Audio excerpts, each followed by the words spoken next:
La actividad futbolística de Costa Rica y el mundo la tratamos por goleada. Claudio Sisha, junto a todo su equipo con el análisis, las entrevistas, los temas más candentes, por goleada.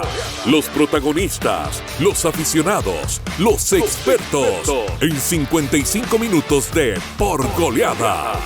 En Colombia la Mundialista, con Claudio Sisha. Muy buenos días, bienvenidos a Por Goleada. Cada vez más cerca del año 2025, se aproxima un nuevo año, nuevas oportunidades, pero lo que nunca acaba es el fútbol.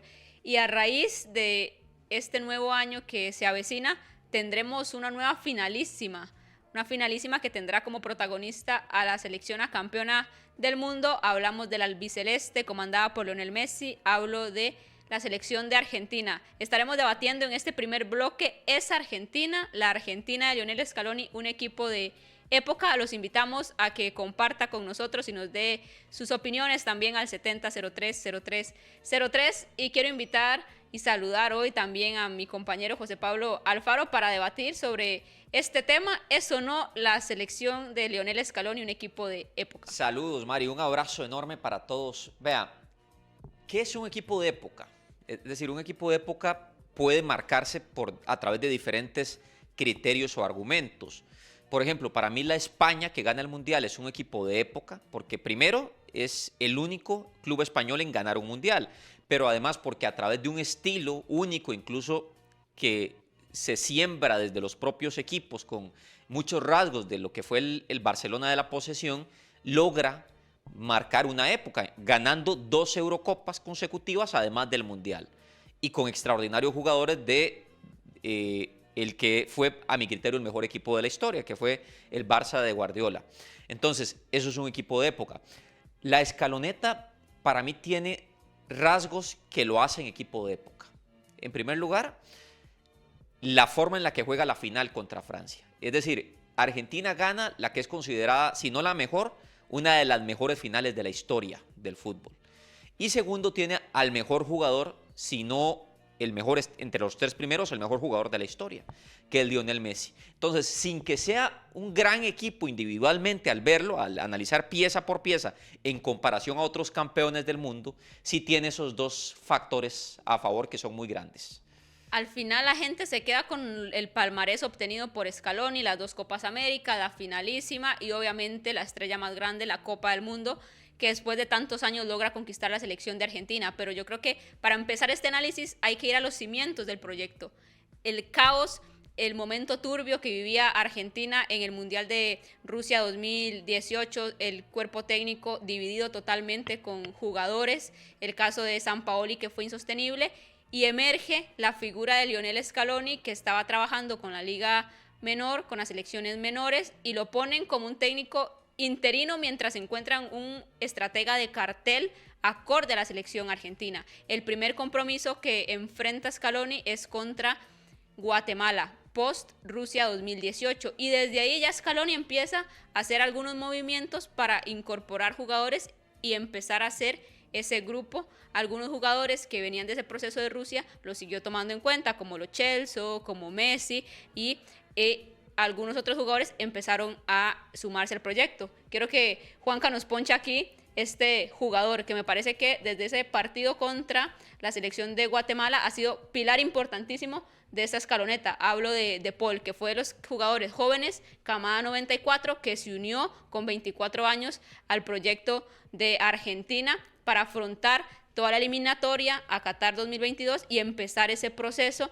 aunado de figuras como Messi, como Di María, como Otamendi, que eran jugadores muy cuestionados, y a partir de ahí Scaloni, con buenos resultados, empezó a meterse. También la confianza que le tuvo la AFA para poder desarrollar el proyecto, porque hay que recordar, la Copa América de 2019, con mucha polémica, queda eliminado ante la selección de Brasil. No vivía un momento bueno Scaloni, que si no fuese por también algunas actuaciones individuales.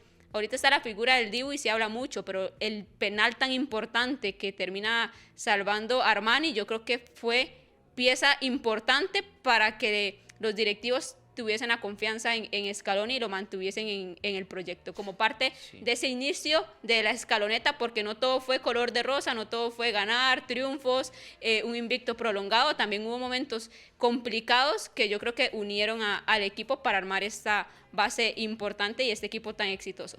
Sí, yo le voy a ser muy honesto, Mari, a mi criterio, lo que hace a la escaloneta un equipo de época son más los títulos que la calidad de ciertas figuras.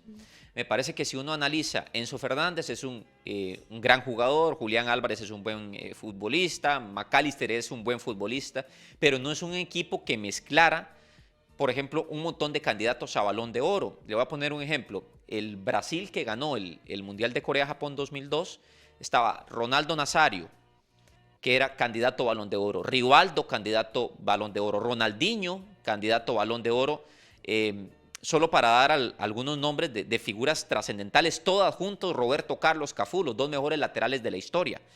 Yo creo que lo de Argentina es más colectivo. Es Messi como la figura esencial, el mejor futbolista, por el que se trazaba el juego ofensivo y al que buscaban dejarle los espacios, con un montón de chamacos buenísimos que estaban dispuestos a partirse el alma por Messi.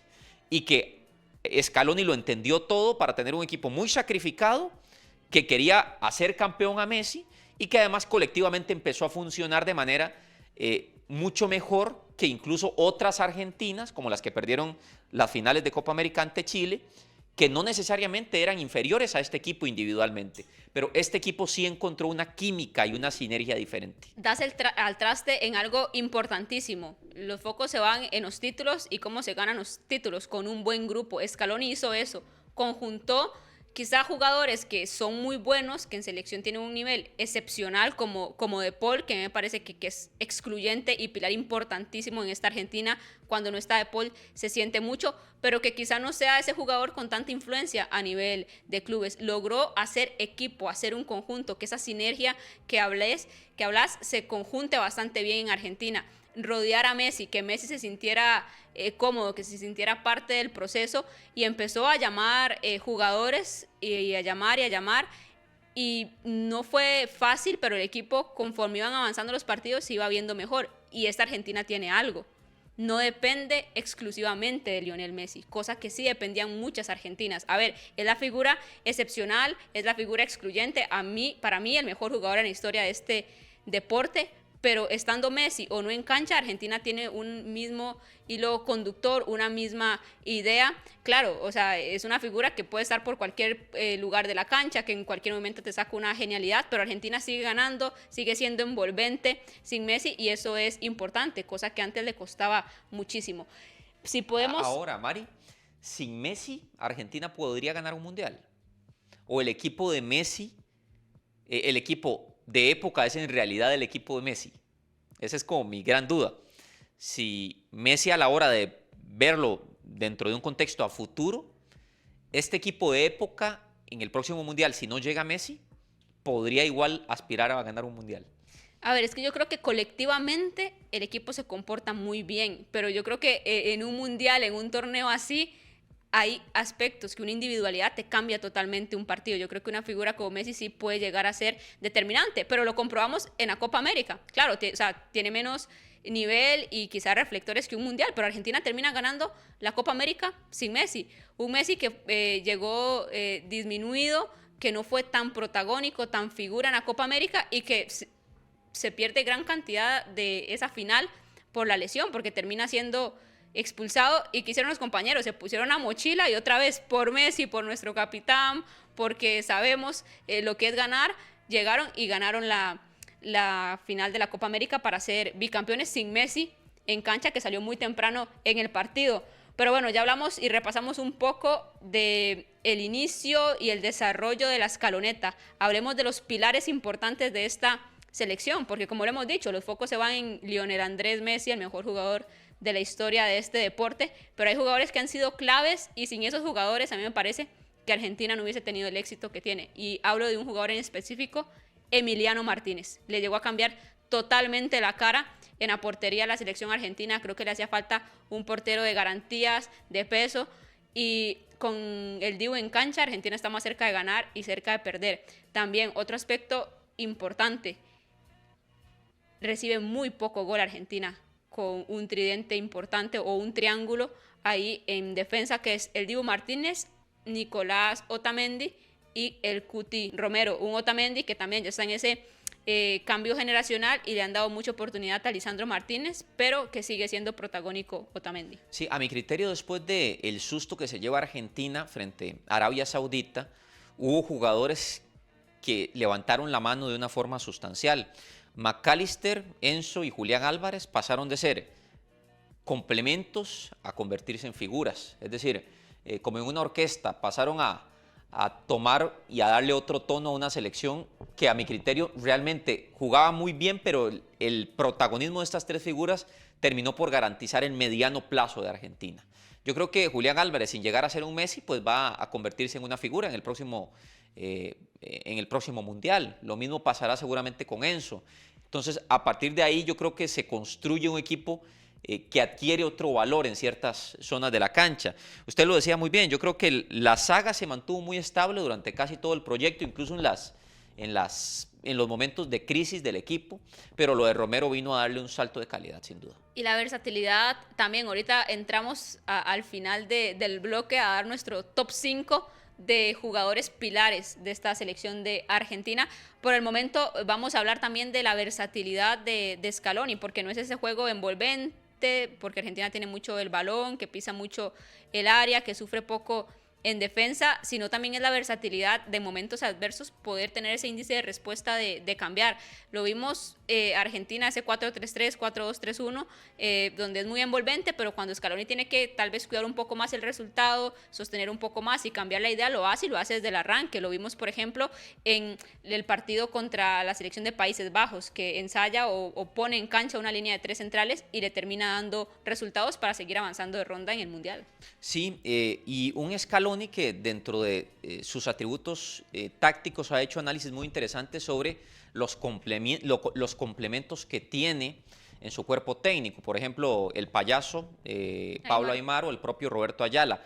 ¿Qué aporta cada uno? Ayala es una especie de voz de liderazgo que suele ser muy respetada dentro del grupo y que adquiere un valor distinto en escenarios de alto estrés, es decir, es una figura muy definida en ese tema de liderazgo para el equipo, mientras que Pablo Aimar es una especie de cerebrito detrás de Scaloni que ve elementos tácticos que quizás por momentos no se notan y que le dan un valor agregado al equipo. Lo de Walter Samuel trabaja al parecer con mucha cercanía a la parte defensiva y complementa los trabajos de bola muerta que hace el equipo táctico de Lionel Scaloni. Sí, yo creo que en todas las facetas Argentina es solvente y ahorita está atravesando un momento que tiene que realizar un cambio generacional. Se va una de las figuras excluyentes de este proceso, que es Ángel Di María, un Di María que también sufrió mucho la crítica junto con Messi, como Otamendi, como esos jugadores que quedaban del proceso anterior, que inclusive en algunos lapsos Di María no fue llamado a selección nacional, se cuestionaba mucho del porqué de su ausencia, pero él siempre estaba ahí, como se dice, puntita de pie esperando el llamado, que inclusive él declaró que prefería estar 1000 veces jugando en la selección argentina, realizando el largo viaje que estar viendo la Torre Eiffel, porque en ese momento jugaba en París, en Francia.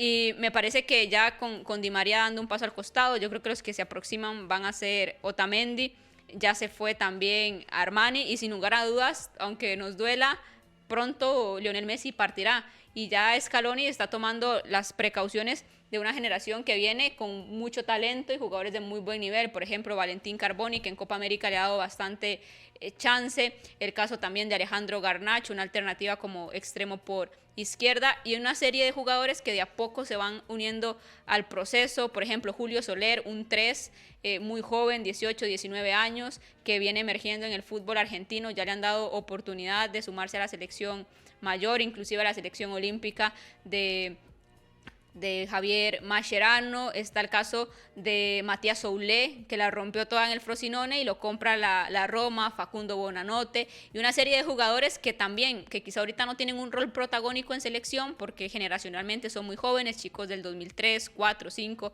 6, 2007, y ahorita quizá después de la irrupción en Qatar, los que están comandados también a sostener un poco ese proceso son los Julián, los Censo, los McAllister, que quizás son un poco más jóvenes, pero atrás viene una camada de jugadores interesantísimos donde Scaloni puede echar mano en el pasado o en el futuro reciente. ¿Y cuáles son sus 5 figuras, Mari, de esta generación de época, de este equipo de época? Mis 5 jugadores figuras, a ver, yo creo que en orden. Lionel Andrés Messi, sin lugar a dudas, el mejor jugador en la historia de este deporte.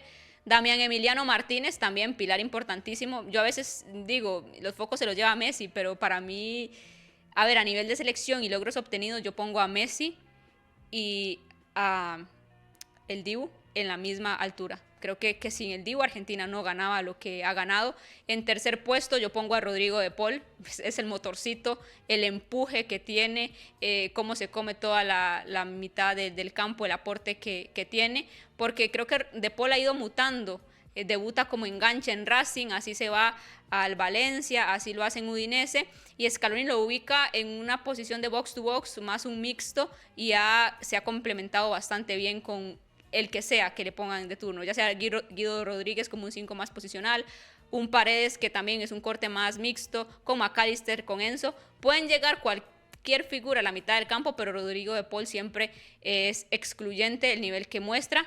En cuarto puesto pongo a Ángel Di María, también el jugador de los momentos importantes en la escaloneta, y en el quinto puesto yo me quedo con el Cuti Romero, el bueno de Cristian. Yo creo que también llegó a refrescar una defensa y tiene un temple y una personalidad que ha sido para destacar de esta selección argentina. Muy bien, los 5 míos, Messi, Dibu Martínez de segundo, sí, Ángel Di María de tercero, Otamendi de cuarto y McAllister de quinto.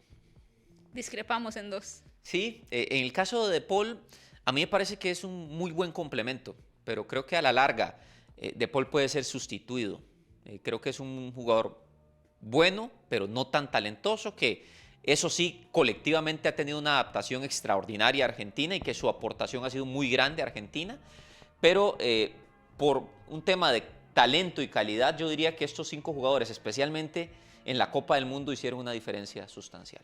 Sí, y ahí hay jugadores que, a ver, pasa en Argentina, pasa en Costa Rica y pasa en distintas selecciones. Hay jugadores que tienen un rendimiento excepcional a nivel de selección y quizá en clubes les cuesta un poco más. Y creo que en Argentina ha logrado amalgamar un equipo que todos luzcan bastante bien y que quizá en clubes el rendimiento no sea el mejor. Por ejemplo, creo que el caso del Dibu, sí, en Aston Villa es figura, los termina clasificando a Champions League, lo vimos a mitad de año con la salvada que tuvo en el partido contra el Bayern Múnich, creo que protagonista en el Aston, que lo volvió a posicionar en los puestos importantes de Premier League, y su rendimiento es similar también al que tiene en la selección de Argentina.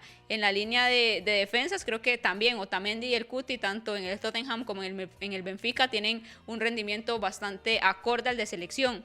Tagliafico, que me parece que es un obrero muy, muy silencioso en este proyecto de Scaloni, porque el empuje y la capacidad que tiene Tagliafico es muy importante como 3, y también creo que en el Lyon cumple bastante bien. Nahuel Molina es uno de esos jugadores que a nivel de clubes no tiene quizá ese rendimiento que tiene en selección, es muy cuestionado en el Atlético de Madrid, y ahí podemos ir repasando en la mitad del campo también. Yo creo que De Paul, que es compañero también de Molina en el Atlético, le cuesta quizá irrumpir en clubes como lo hace en selección. El caso de Paredes, yo creo que tiene un rol importante también en el conjunto de Roma. McAllister, que es uno de los puntos altísimos de Liverpool.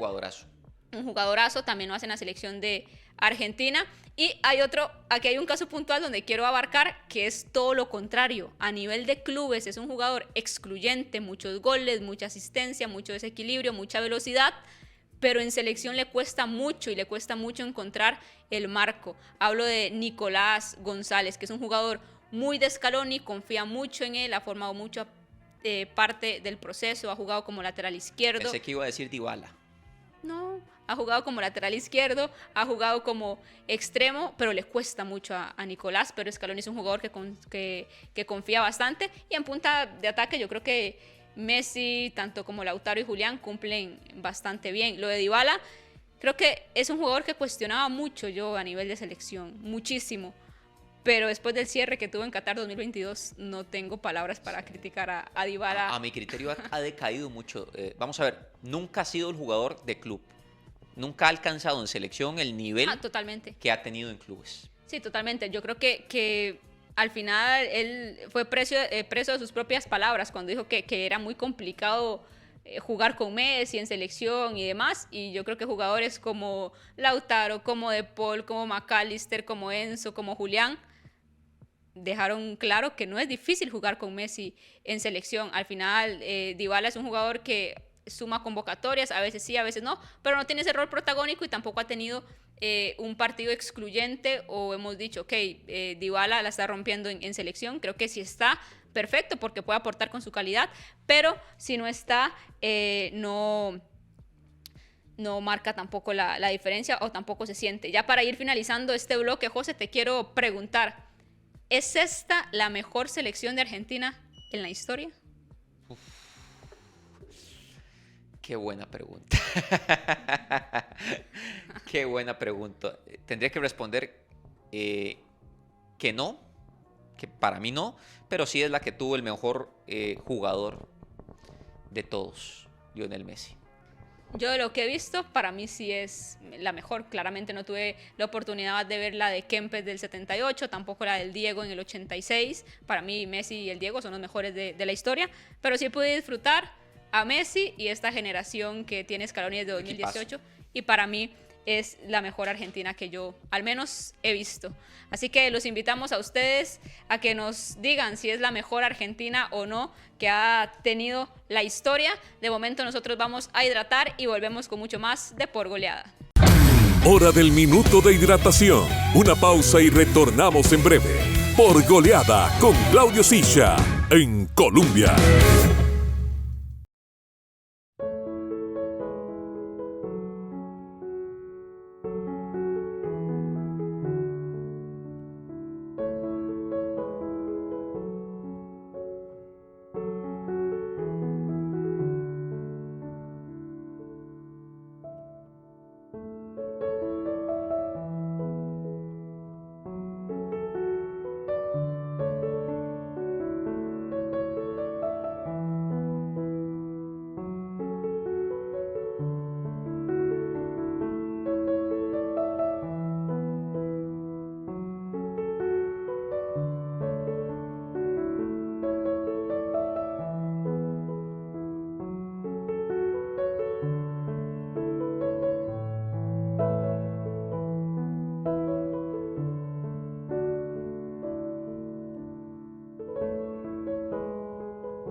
Continuamos con más fútbol por Goleada con Claudio Silla en Colombia.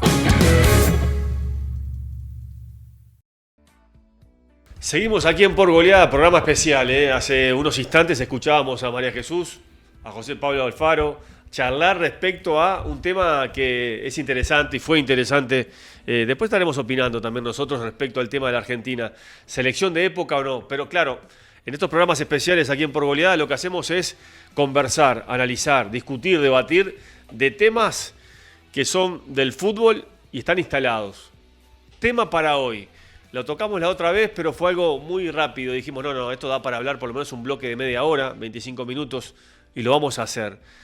Técnicos top, actuales, que han dirigido, han sido exitosos, lo siguen siendo, con equipos top a nivel europeo, que aún no han dirigido selección nacional, de ninguna nacionalidad. Algunos declararon de que no están todavía en su momento, otros que quizás puedan hacerlo pronto, por su edad, por ya toda su trayectoria, decir, bueno, quiero menos trabajo del día a día y lo que quiero es más proyectar, analizar, ver videos. ¿Qué tema este? Porque si citamos a, por ejemplo, Pep Guardiola y Mourinho, que son las antítesis de lo que han escrito en los últimos 20, 25 años, yo le sumaría a Ancelotti, a Carleto.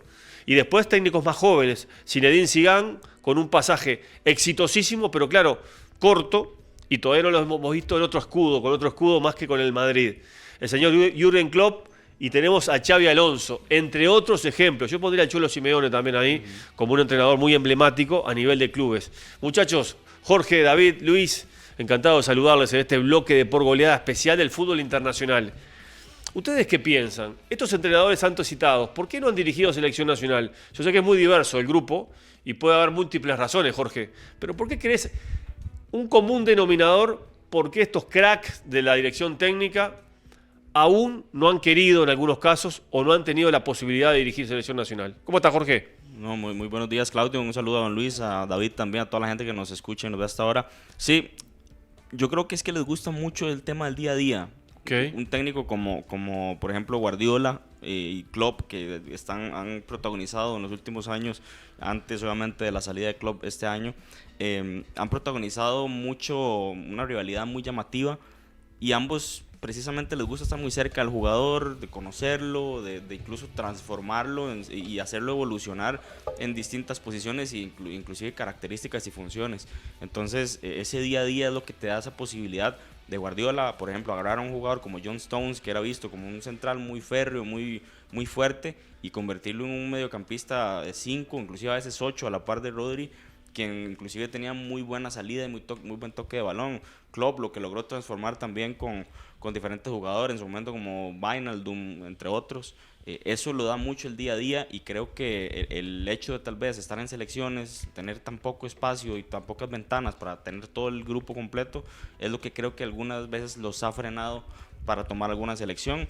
En el caso, ya hablaremos más profundamente de Zidane, que creo que Zidane ha sido más que porque Deschamps sacarlo era difícil, porque él fue campeón del mundo, luego subcampeón, pero ha estado ahí como en fila, a ver qué pasa con Didier Deschamps, pero creo que eventualmente va a tomar la selección francesa en algún momento. Es muy interesante, Jorge, David, charlar del tema, porque estos antes mencionados, ¿habrá alguno que esté más cerca ya de dar ese paso? ¿O es una situación que a todos es pareja para todos? La que estaba explicando Jorge es muy bueno, el día a día.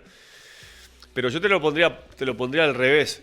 Ser técnico de una selección, que en estos casos de estos señores tiene que ser una selección top, ¿no te da la posibilidad de tener un espectro, un panorama tan amplio en decir, bueno, la capacidad o la posibilidad o el porcentaje de errar es menor, voy a mandarme a hacerlo? ¿Es tan fuerte la situación del día a día? Sí, yo creo que es mucho también como por el miedo a que el fracaso en selección es mucho mayor y el margen que hay de corrección es menor. Claro. Es decir, en una fecha FIFA en la que se juegan 2 partidos y que a veces, por decir algo, en la de noviembre, después tienes que parar y regresas hasta marzo, Ajá. el tiempo que hay en medio, que puedes haber dejado una mala imagen en el cierre de año y tienes que esperarte 4 o 5 meses hasta volver a limpiar en ese sentido. Yo creo que es algo que a muchos de estos técnicos les gusta hacer la corrección de inmediato, tener ese margen para poder pues probar nuevas cosas y no lo tienen con la selección. Además el trabajo es muy poco previo a cada fecha FIFA. más allá de que no los tengan muy seguido, aún cuando los tienen son muy pocos días, no pueden trabajar tanto la táctica. El fútbol de selecciones es muy de momentos y también de lo que vengan los futbolistas en sus equipos, dependen también de lo que los técnicos en sus equipos lo hayan trabajado con los jugadores, y entonces ahí tal vez yo siento que ellos pierden un poco el control sobre sus futbolistas y no les gusta tanto en eso. Entonces yo creo que va por ahí más o menos, no sé, evidentemente con cada uno habrá ejemplos. Yo creo que Ancelotti fue muy cercano a Brasil, fueron circunstancias, lo que decía Jorge de Zidane, yo creo que está pronto a cuando ya Shams se vaya, que llegue.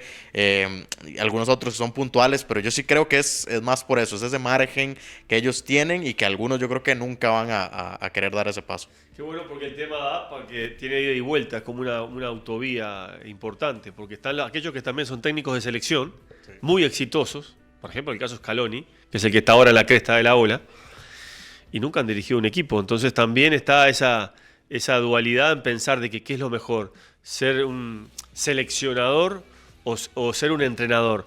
Acá hay muchos nombres, Luis, que realmente tienen mucho peso a nivel del fútbol mundial y han escrito de la historia a nivel de clubes importantes. Carlo Ancelotti, por ejemplo, Mourinho ganando la Champions con 3 equipos, y también la posibilidad de que cambió todo o volvió todo a replantearse con la presencia de Pep Guardiola.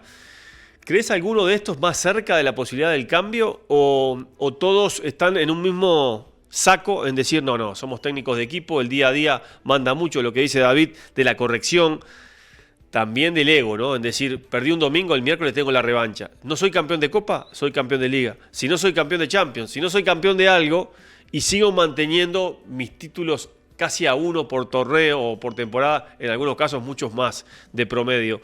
También la situación del ego, del decir, siempre quiero ganar algo y no estar esperando tanto tiempo para una gran justa que es o una Europa, una Copa Europa, o es una Copa América, o un Mundial de clubes, de selecciones, una Copa del Mundo. Sí, puede ser que buscan la estabilidad, un contrato, un equipo que le dé la oportunidad, no solamente de esa revancha día con día, semana a semana, mes a mes, torneo a torneo en plazo corto, sino hay contratos muy jugosos a nivel de equipos, ¿verdad?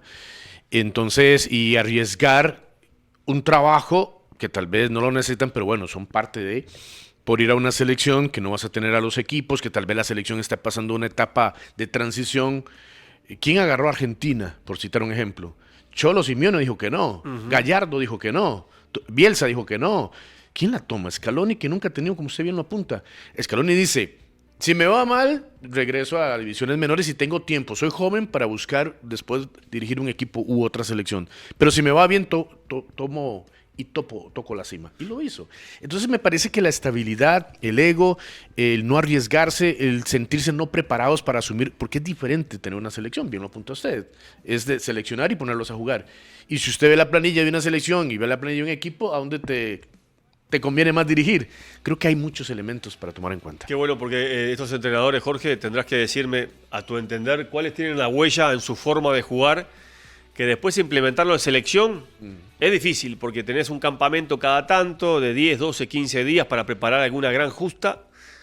Si no, es puro video, charla y ver cómo algunos futbolistas de esa selección en algún momento trabajaron con vos para decir, esto ya saben la idea, voy a complementarla con otra. ¿Cuáles entrenadores tienen más marcado el hecho de decir que el día a día los ha llevado donde están? Yo diría que Guardiola y Jürgen Klopp. Ajá. Porque si nos ponemos a analizar, por ejemplo, Xabi Alonso, sí, lo que he visto con el Leverkusen es un técnico muy práctico. Okay. O sea, creo que es muy adaptable. En cambio, Klopp y Guardiola tienen su estilo más rígido. Y, por ejemplo, Klopp, hablábamos del Gegenpressing, que es muy reconocido en Alemania por esa presión alta, sí, esa cuestión de recuperar alto. Necesita un despliegue físico muy importante, que eso lo da al día a día, el estar cerca del jugador, el estar llevándolo junto con todo un equipo de profesionales para que rinda al 100% físicamente. Eso en la selección difícilmente lo vaya a tener, porque no va a estar ahí encima de los, no sé, el caso de que vaya a dirigir, por ejemplo, la selección alemana.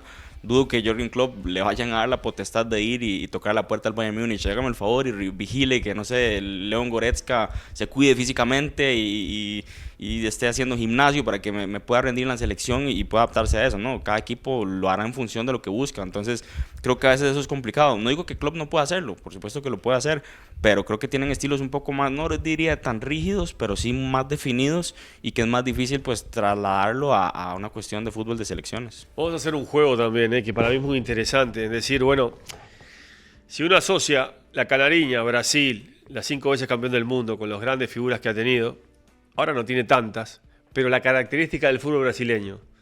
En Brasil vos pasás la frontera en el Chuy, Uruguay-Brasil, pasás la frontera, te metés 2 kilómetros y ya juegan distinto.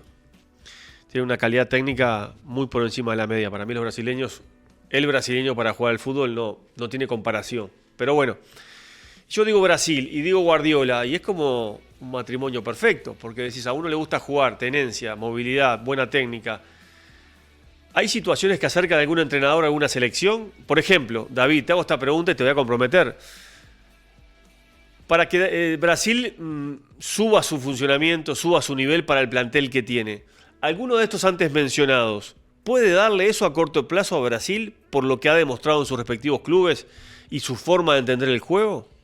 Yo es que el caso de Brasil yo lo veo un poco complicado. De hecho, justamente hace un par de semanas vi un programa de un periodista brasileño donde comentaba al respecto cuál creía que era el problema que tenía Brasil en los últimos, no 5 años, sino 10, 15. Bien. Y es, Brasil usualmente se destaca por este fútbol muy distendido, del juego bonito, y que tiene muchos años sin tratar de explotar eso en su propia selección. Claro. Ha tratado de transformar su juego, el de las selecciones europeas, que es muy sólido, que es muy de táctica, que es muy puntual, y se alejó mucho del disfrutar el fútbol que los brasileños toda la vida lo dijeron. Y también hablaba, y esto aquí entran los entrenadores, de que Brasil también por mucho tiempo descuidó a sus técnicos. Y mucha gente, muchos exfutbolistas brasileños nunca quisieron seguir el camino. No hay muchas de estas estrellas campeones del mundo en 2002 que hayan dado el paso a ser técnicos después. Muchos se han metido en el fútbol como dirigentes, en el caso de Ronaldo, Roberto Carlos está con el Real Madrid, pero no hay ninguno que quiso dar ese paso. Entonces, si nos ponemos a pensar, no hay técnicos brasileños de élite. Entonces, más allá de pensar esta situación de que, por ejemplo, ninguna selección en toda la historia ha sido campeona con un técnico extranjero, todos han sido con sus propios técnicos, yo sí creo que Brasil necesita a alguien que le devuelva un poco eso. El tema con Guardiola, por ejemplo, que sí es un conecte perfecto. El tema es, yo no sé si ahí sigue en esa línea alejándose de la esencia brasileña, que es lo que necesitan para volver a regresar a ser la Brasil que tanto se temía y que ahora pues no influye miedo para nada. Ahora, David, Luis, preguntarte también el hecho de que ¿cuál entrenador le serviría a un equipo como Brasil? Nos estancamos en Brasil porque es una gran selección y todos queremos saber si alguien le va a encontrar la vuelta. Porque no es un tema de generación, porque la otra vez estaba viendo a Gerson, jugador del Flamengo. Es un zurdo jugadorazo. Y cuando lo vi jugando en Copa Libertadores, digo, ¿por qué este jugador no juega en la selección brasileña? Bueno, ahora está jugando de volante interior, el zurdo, muy buen jugador. Brasil tiene jugadores. Ahora, el hecho es asociarle a un entrenador europeo a Brasil, parece extraño, porque estaba hablando David algo que para mí es importante. Tite tuvo un gran desempeño en Brasil. Lo que pasa es que hubo una caída tan estrepitosa en Copa del Mundo que echó por tierra 3 años de trabajo con récord incluido y demás, y alguna final que perdió también de América contra la Argentina, de local, y eso también pudo haber influido. Pero en este juego que estamos haciendo, ¿crees que Brasil puede ser rescatado por un entrenador de esta característica, de esta élite? No, okay. No. Inclusive, me remito con los clubes brasileños que están puntuando en Sudamérica, ¿verdad? Han ganado torneos, la mayoría de esos clubes están haciendo un buen fútbol. El último gran jugador que lo citaba David, de éxito brasileño, que fue técnico de la selección brasileña, fue Dunga. Y un estilo que cambió, porque el fútbol cambiaba. Luego hubo una gran discrepancia si Brasil debía continuar un juego bonito o se acomodaba a las exigencias del fútbol internacional. Hubo técnicos, no resultaron. Vino Tite, ¿verdad? Sí, bueno, Tite hizo una gran eliminatoria. Hizo una gran Copa del Mundo hasta que llegó Croacia. Sí. Bueno, por esas, y gracias a Dios por el trabajo, ¿verdad? En esto estuvimos ahí haciendo un trabajo especial. Bien. para Radio Onda Cero España, si me permites mencionarlo, que fue supuesto. aliado de Por Goleada también. Además que pasabas los informes en la Copa del Mundo, fuiste Sí, nuestro sí. corresponsal, Luis, con tu capacidad, tu profesionalismo, fuiste corresponsal de Por Goleada en la Copa del Mundo Sí, 2022. nos dieron esa gran posibilidad, es Bien. emisora amiga también de Por Goleada. Y resulta que analizamos bien el trabajo que se desarrollaba. Tite fue el que más se aproximó al juego que quieren los Sí, de brasileños. acuerdo. Una combinación de juego bonito con las exigencias de hoy, a pesar de que perdió una Copa América. ¿Cuál fue el problema de los brasileños? Que nunca le perdonaron a Tite, ni a algunos jugadores, incluyendo Neymar, que perdieran ante Croacia y la opción, porque se comieron a todos en la eliminatoria, en los juegos preparativos, en la misma Copa del Mundo no tuvieron tan mal desempeño hasta que llegó Croacia. Creo que tuvo que haber continuado Tite, Muy bien. porque ahora están pagando las consecuencias, se están aproximando luego a los primeros puestos de la eliminatoria de Sudamérica, pero están viendo que fue un error haber quedado por fuera Tite. Estamos en Por Goleada charlando de un tema que está bueno, está jugoso. Y yo ahora le voy a tirar una selección también que es latinoamericana, que tiene mucha pasta, mucho poderío económico, no tiene tanta calidad a nivel internacional de Copa del Mundo, me refiero a México. Sí tiene el caudal económico para llevarse a alguno de estos monstruos que estamos observando acá en la pantalla de XG Digital y algún otro que no está, por ejemplo Simeone. Después me van a contar, ustedes resérvense un nombre de todos estos que sí se puede adaptar a venir a cruzar el océano e instalarse en un proyecto, porque Mauricio Pochettino, tomó Estados Unidos y no la pensó. Claro, no está en esta élite, ¿verdad?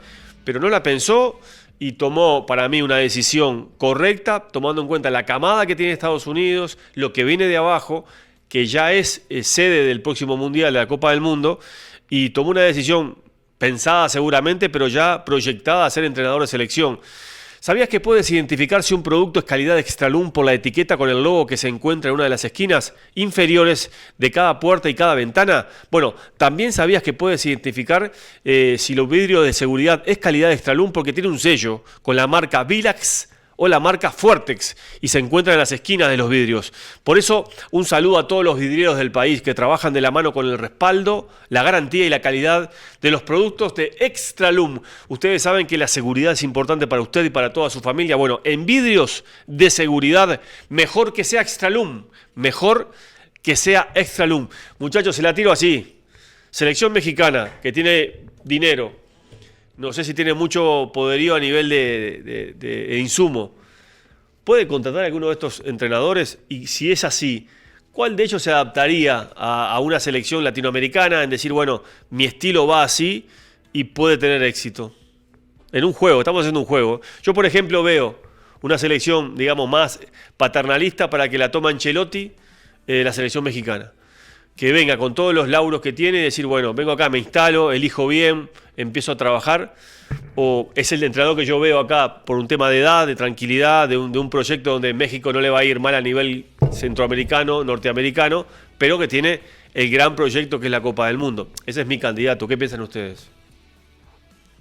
Yo a Ancelotti, no sé, o sea, entiendo y yo creo que para que uno de estos de élite acepte jugar, entrenar a México, sí creo que tiene que estar acercándose al final de su carrera, porque yo no sé si con la proyección que tiene México, sobre todo actualmente, vayan a tomar ese riesgo tan grande de que el fracaso sea lo suficiente para que después, porque hay un tema, y ahora se me ocurrió mientras lo hablamos, que decías por qué, que puede ser común entre todos ellos de por qué no van a selección.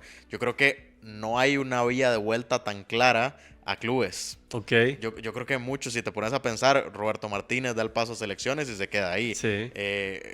No sé quién más ha estado en selecciones. Muchos, lo comentaba Luis también, que era técnicos que venían de abajo de selecciones menores y se quedan. El caso de Luis de la Fuente, el caso de Scaloni. Pero no hay muchos casos, y yo creo que Luis Enrique es el único que se me ocurre en el presente, que haya ido a selección y regresado. Julen Lopetegui, pero bueno, fue un caso muy específico. Ya volvió y no fue el mismo, claro. Y por lo que pasó también. Sí. Pero entonces yo sí creo que para tomar un riesgo tan grande como México, yo creo que sí tiene que ser alguien que esté ya más cercano al final de su carrera. ¿Y ese puede ser Ancelotti o algún otro vez? O quizás algún nombre que no esté aquí. Sí, yo creo que de estos... Bielsa, quizás. Te dirían. Bielsa sí, porque Bielsa yo creo que está más acostumbrado a este tipo de retos. ¿Qué pensás, Jorge? Estoy de acuerdo con lo que dice David porque, a ver, yo creo que... ¿No es atractivo México para estos monstruos de la dirección técnica? No, es que por ejemplo Klopp es un técnico que ahorita está dirigiendo la estructura deportiva a nivel mundial de una marca reconocida de bebidas energizantes que tiene muchos equipos alrededor del mundo. Entonces, ya yo creo que él se va a ir perfilando. En algún momento es posible que tome algunos de esos equipos. Guardiola, cuando se vaya al Manchester City, probablemente tome un par de años ahí para sabáticos, para descansar, y luego probablemente tomará para arañarse la cara. Para arañarse la cara. Xavi Alonso probablemente agarra el Real Madrid. Tal vez vería a Mourinho, pero Mourinho es un... Mou sería un gran candidato para una selección. Él está tan loco por el día a día que hace poco, claro, no tengo la manera de confirmar esto, pero surge en el Reino Unido y haciéndose eco de informaciones en Turquía, que Mourinho supuestamente hasta duerme en el campo de entrenamiento del Fenerbahce de Turquía, o dormía ahí, porque era tanta el compromiso con su trabajo, con el día a día, que hasta se quedaba a dormir ahí para revisar videos, para preparar todo el tema de su equipo y estar muy de cerca. Entonces, pero igual ya está como un poco en su ocaso. Yo esa interacción entre prensa mexicana y Mourinho, yo imagínese, pagaría por verla. Ahora, ¿cuál espectáculo? Muchachos, ¿cuántas selecciones hay top, digamos, vamos a poner entre las 10, del 1 al 10 en el ranking FIFA, que tengan la capacidad económica y la capacidad de seducción para llevarse a alguno de estos enormes de entrenadores? Porque si hacemos un repaso, yo tiré 2 de acá, del lado nuestro del continente, por decirlo así. Para mí una que es una potencia, la mejor en la historia, que es el Brasil. Cerquita está Alemania, pero Brasil lo pongo más arriba, porque está pasando 2 décadas de muy mala situación futbolística.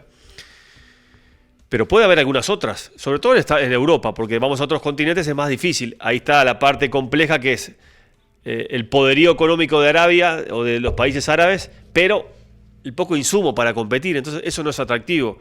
Me parece que donde conjuga todo bueno es en Europa. Pero ¿cuántas selecciones hay realmente de élite que son candidatas a ganar algo, que puedan apostar por estos entrenadores? Mencionabas España, actual campeona de Europa. Francia, actual subcampeona del mundo. Inglaterra, que es el típico equipo o selección que siempre promete y nunca pasa nada. ¿Hay alguna otra selección que pueda seducir a estos cracks de la dirección técnica en decir, bueno, esta sí la tomo porque ya tengo cerca la Copa del Mundo? ¿Hay trabajo de juveniles donde esta selección ha sido campeona de Europa o subcampeona? ¿Hay algún elemento que pueda atraerlos a ellos? Bueno, la misma Federación Italiana, la portuguesa, ¿por qué no? En Sudamérica, bien lo apuntabas. Bueno, ahorita el técnico mejor pagado de la eliminatoria es Bielsa, entonces Uruguay puede entrar ahí, ¿verdad? Uruguay, Brasil, Argentina. Pero quiero, si me lo permites, retroceder un poco a la pregunta que hacías antes a David y a Jorge. Creo que ninguno de esos técnicos pegaría en México. Ok. ¿Por qué? Porque es más fácil ir a Sudamérica por la calidad de jugadores y porque muchos de los jugadores suramericanos, brasileños, argentinos, uruguayos, ¿por qué no colombianos? Ellos los han tenido en Europa. De acuerdo, es un buen punto, es un gran punto. Ya los conocen. Ya los conocen. O tenerlos o enfrentarlos. Entonces la disciplina europea ya los conocen y puede haber ahí una empatía muy, muy interesante. ¿Por qué en México no tanto? Recordemos que fue Leo Ben Hacker, Sven-Goran Eriksson, Menotti inclusive. No pasó nada. Entonces es otra historia, es otra calidad de jugadores, es otro entorno. Ahora que hablaba sobre la prensa mexicana, lleva a Mourinho peleándose con la prensa mexicana. O el mismo, bueno, Luis Enrique. Sí, ese. Tal vez no está en el top, pero está, digamos, con una gradita abajo de los que hemos planteado. Que ya dirigió selección en España, no le fue muy bien. Pero creo que más tirado a la zona suramericana que al tema de Norteamérica. Bueno, Pochettino es otra cosa, porque ya conoce el entorno. Sí, está en otro rango, en otro escalón. Estamos hablando acá top, de verdad. Xabi Alonso quizá no está en el top de estos mencionados, pero me parece que va encumbrado para hacerlo. Claro, está haciendo historia. Entonces me parece que bueno, un tema como México, no, a Sudamérica sí y en Europa. Acá es un tema de deseo, es la última pregunta, porque se nos está yendo el bloque, que está realmente muy bueno. Gracias a todos aquellos que están ahora mismo escribiéndonos y dando sus pareceres en nuestro canal de YouTube, @XGdigital. Usted puede dejar sus mensajes ahí y es parte del programa. Ahora sí, es un tema de gustos. ¿Cuál entrenador de estos antes mencionados, puedes agregar el que quiera, Jorge, te gustaría ver en alguna selección y en cuál y por qué? Hay una selección que ya tiene técnico, y ahora que David decía que no se le ocurrían casos de alguien que pasara club a selección. Thomas Tuchel va a dirigir Inglaterra a partir de 2025. Sí. Pero no se me emocionaría mucho ver a Guardiola tomando la selección inglesa. De Inglaterra. Esa generación tan buena que tiene, con Bellingham, con Cole Palmer, todos estos futbolistas jóvenes que tienen mucha calidad. Me gustaría mucho verlo en algún momento. Y creo que Guardiola podría adaptarse a ese estilo, ahora que el fútbol inglés está transicionando tanto a ese fútbol más de posesión, más de tiki-taka que les ha gustado, y Guardiola ha completamente monopolizado la liga inglesa durante los últimos años. Es un buen candidato. Mucho. Ya conoce el ambiente. Se podría dar, la verdad que sí. Eso que decía Luis es totalmente, es fundamental, que conozca a los jugadores. ¿Quién mejor que Guardiola, que ha dominado esa liga por cuántos años? Y ahí confluye todo, porque ahí hay dinero, por supuesto capacidad del entrenador, conocimiento del medio. Eso es un buen punto. David, ¿pensás en algún otro candidato antes de pasarle a Luis? ¿Pensás en algún candidato? No, pero es que, perdón que me interesa ahí con... Porque hay detalles interesantes. Guardiola no se quedó con el tiquitaca, ya él no es tiquitaca, ha evolucionado a nivel táctico, en ofensiva, ya, y Mourinho ya no es poner a todo mundo atrás, ha evolucionado, lo hizo, eso lo vimos últimamente en la Champions anterior, Ancelotti contra el Manchester City, pero fue una que otra. Entonces creo que esos técnicos se pueden adaptar mucho a las exigencias de una selección de hoy, dependiendo el destino. Ay, perdón, David, yo tengo uno ahí que es más que todo para... No morbo, pero sí me gustaría verlo. Y lo voy a decir ahora rápidamente. Me gustaría ver a Mourinho en Portugal. Sí, me gustaría mucho por todo, porque nació ahí, porque fue campeón ya también con un equipo grande de Portugal como el Porto hace ya muchos años, conoce la idiosincrasia, ha sido el entrenador portugués más emblemático, creo que de la historia. Y estaría bueno que confluyan ahí el final de su carrera como ser técnico de la selección lusa. No, y yo creo que se quiera o no, lo que decía antes de que en las federaciones, sobre todo las europeas, son muy celosos con que llegue un técnico extranjero. Yo creo que todos en donde calzan es en sus propias selecciones. Claro. O sea, yo creo que Klopp en Alemania en algún momento, Guardiola es que con España hay un tema ahí político que es otra cosa, pero Mourinho con Portugal, como decías, Zidane con Francia, y por eso es que a mí la que me llama la atención es Ancelotti en Italia. Yo creo que ver a un Ancelotti muy buena. su carrera, tratar de que resurja Italia, y eso que no es atractivo, porque el trabajo de selecciones menores de Italia ha sido fatal en muy los malo. años. Llegó a la final de Copa Sub-20 en el mundo y perdió con Uruguay, pero sí coincido con vos, ha trabajado muy mal. Han sido cosas aisladas, pero si te ves de nombres, Italia tiene mucho tiempo de no sacar incluso figuras destacadas, pero por eso es que yo creo que lo de ver a Ancelotti en una selección y que sea su selección, a mí me llamaría bastante. Para seguir con ese hilo rápidamente, Ancelotti, ¿le quedan rastros de aquel Ancelotti que empezó a dirigir, que fue exitoso en el Milan, que también jugó para el Milan, fue un gran número 8 Ancelotti? Lo que pasa es que ustedes son muy jóvenes, pero jugaba muy bien al fútbol. Y ese paso del tiempo hace de que la mano de este Ancelotti, que es mucho manejo, mucho el capo, como él, no hablar mucho de táctica, sino el manejo integral, que antes del futbolista está la persona, y él lo ha dicho, ¿será el momento justo también para decir no solamente un estilo de juego, sino una comprensión integral del fútbol italiano? Sí, no, porque además él ya, lo que decías, evolucionó a un técnico, sobre todo que tampoco toca tanto a sus equipos. Lo hemos visto, Ancelotti, lo que tal vez él ha criticado mucho y que le ha funcionado en algunos momentos es el no intervenir tanto una vez que empieza el partido. Él es mucho trabajo previo, mucho manejo de vestuario, pero en cuanto empieza el partido, Ancelotti es muy tranquilo, con su clásico chicle ahí. Pero entonces yo sí creo que ha llegado un momento de su carrera en donde le puede ir bien una selección, y además en donde ya está pensando evidentemente en su retiro, y un proceso mundialista con Italia rumbo a 2030, yo no lo vería mal. Señor Luis Echevarría, nos quedan 2 minutos de este programa que se ha ido hoy, la verdad, muy rápido, con 2 temas estupendos. ¿A usted le gustaría ver algún entrenador de estos en alguna selección? Estamos haciendo un juego, ¿verdad? Sí, ¿Cuál sería? No, voy muy de la mano. Klopp en Alemania. Bien.